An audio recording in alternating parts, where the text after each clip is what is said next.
తాతగారు బాగున్నారా? బాగున్నాను పిల్లలు. ఈరోజు మీరు బడిలో ఏం చెప్పారు? రాజు కవి పాఠం చెప్పారు తాతయ్య. రాజు గొప్ప కవి గొప్ప చెప్పండి తాతయ్య. నేను రాజు గురించి కవి గురించి చెప్తాను. మీరు బాగా విని ఎవరు గొప్ప చెప్పండి. సరే తాతయ్య.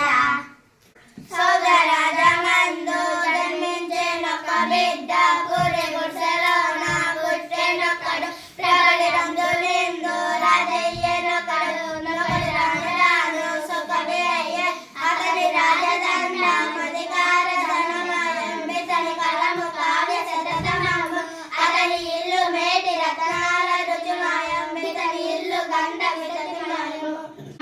కవినెడుగు రాజు రాజును కవి ఎరుగును, కవి రాజు పండ కవి రాజు కవి రాజు గణన చేయడు, కవియును రాజిద్దరాత్మ గౌరవ కామం, భయముతోడ రాజు ప్రస్తుతింత్రు ప్రజల్భక్తి కూడా కవిని ప్రస్తుతింత్రు, జీతమిచ్చే రాజు సేవింపబడుచును, జీతమి కసు కవి సేవలందు, రాజు చేతి రంగంబుల శిశు సుకవి చేతరము సురగురి, అతడేరగలగు యావ ప్రపంచంబును ఇతడేరగలగు నిహము పరము.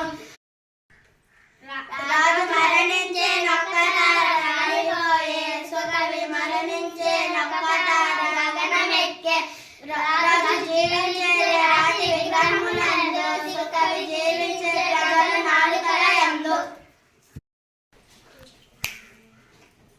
విన్నారే కదా పిల్లలు, రాజు గొప్ప కవి గొప్ప. మీరే ఆలోచించండి.